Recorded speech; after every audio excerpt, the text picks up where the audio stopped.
ধনে পাতার চাটনি হচ্ছে। ধনে পাতা আর কতগুলো কাঁচা লঙ্কা পেস্ট করে নিচ্ছি।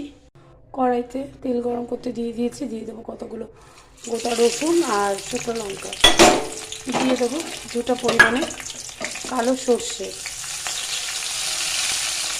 এর মধ্যে তেঁতুলটা গুলিয়ে আমি তেঁতুলের জল বার করে নিয়েছি, আছে হলুদ গুঁড়ো আর জিরে আর অল্প একটু ধনের গুঁড়ো মশলার মধ্যে দিয়ে দেবো কাশ্মীরি রেড চিলি, জাস্ট একটু কালারফুল হওয়ার জন্য। এবার এই পেস্টটা ঢেলে দিলাম,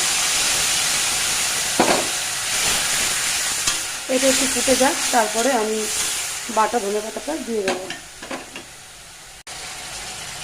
দেখো মশলাটা বেশ তারা কষে এসছে, এবার দিয়ে দেবো ধনে পাতা বাটাটা।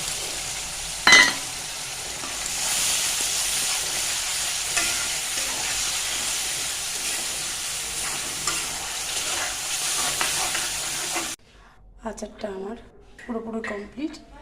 এখন আমি কতটা গরম তেল ওপর দিয়ে দেবো।